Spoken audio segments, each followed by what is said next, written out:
Mas, assim, eu considero, né, as afirmações sobre Agostinho aqui que eu vi pesadas. Eu não concordo com elas. Gostaria de deixar mais pesadas ainda.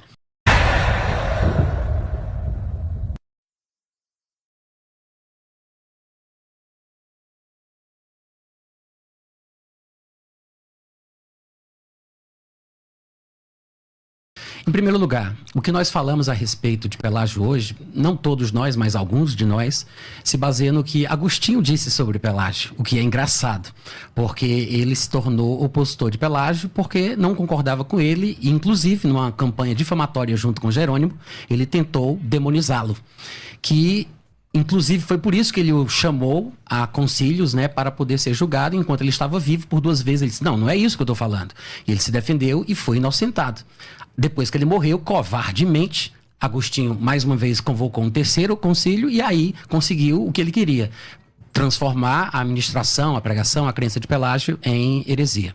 Outra coisa, o que nós sabemos sobre Pelágio, às vezes, por causa da nossa bolha, não é exatamente a realidade dos fatos. Existe uma obra que foi publicada pela doutora Ali Bonner, deixa aqui a minha dica para os estudiosos, os que querem realmente conhecer Ali Bonner.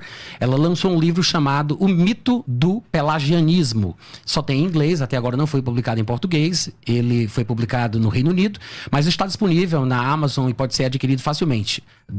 Está escrito em inglês, mas em português seria o mito do pelagianismo.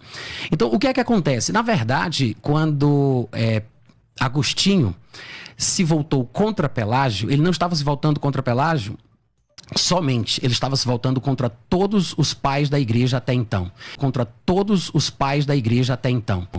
O que foi motivo de disputa de Agostinho com Pelágio eram as mesmas coisas que todos os outros concordavam com Pelágio.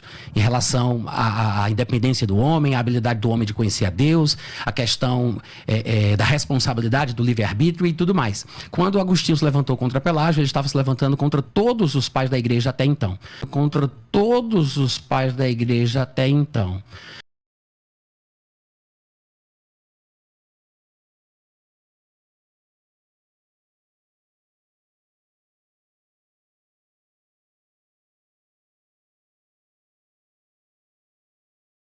Começa, né, Ali Bonner escreve uma tese de doutorado sobre pelagianismo, falando do mito do pelagianismo, desconstruindo aquilo que está na história. Ela é uma militante, né, contra a ortodoxia. Ela né, assim, ou seja, a base de toda a defesa que ela está fazendo é uma desconstrução do ponto de vista, né, daquilo que é a ortodoxia tradicional cristã. Ela é uma militante nesse segmento. Aliás, os revisores da tese dela de doutorado não aprovaram a tese dela. Por quê? Falta de fundamentação histórica. Então, assim, é um livro, é uma teoria da Ali Bonner. Não é fartamente documentado, não é tão tecnicamente documentado.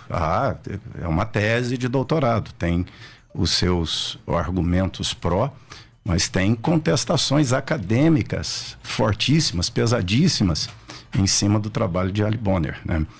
Então, assim, fazer essa revisão e resgatar o próprio Pelágio é fazer um exercício de ler a história à luz dos debates presentes. É uma coisa que tem acontecido muito nos nossos dias, é uma coisa chamada presentismo.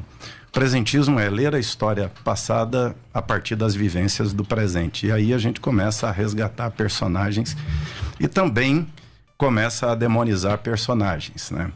E esse revisionismo histórico é parte desse movimento chamado presentismo, que é um movimento ainda incipiente. Tem alguns livros no meio acadêmico sobre isso, né? Sobre isso como tendência hoje. Então você tem de um lado o historicismo e de outro lado o presentismo.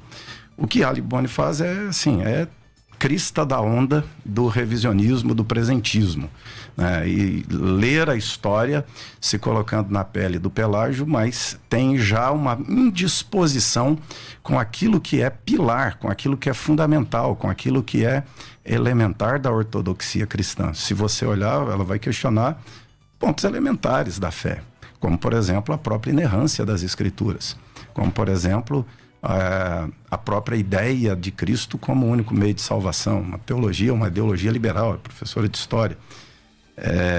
Mas assim, entrando aqui no nosso ponto, né, no nosso conceito aqui de salvação, eu volto a insistir nessa questão, ou seja, a Escritura é clara em dizer que aquele que foi salvo foi selado. Agora, aquele que foi salvo foi regenerado, ele foi declarado santo e justo. A sentença de salvação dele foi dada por Deus. Agora, ele cresce, ele caminha na santificação, e aquele que começou boa obra em nós, temos uma garantia de que ele vai completá-la até o dia de Cristo Jesus. Quando eu coloco aqui uma interrogação de perda de salvação, eu não tenho garantia que ele completará. Eu posso ser desjustificado, eu posso ser desregenerado, eu posso ser desadotado. Aliás, né, Paulo vai dizer que Deus nos escolheu em Cristo antes da fundação do mundo para sermos santos e irrepreensíveis, ou seja, até mesmo eu estou dizendo que Deus me escolheu, mas no final eu erro no meio do caminho e não concretiza a minha salvação.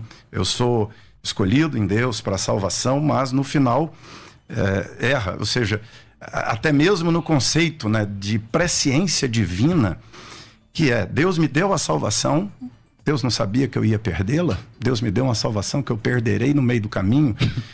Eu estou caminhando aqui. Que Deus é esse? Né? É um Deus que falha, que fracassa. Ou seja, para mim, a teologia da perda da salvação, ela não se coaduna com aquilo que é o Deus das Escrituras, que é um Deus soberano, que é um Deus que sabe tudo, é um Deus que nenhum dos desígnios dele podem ser frustrados, como disse Jó. E os desígnios são planos, são caminhos de Deus no trato comigo.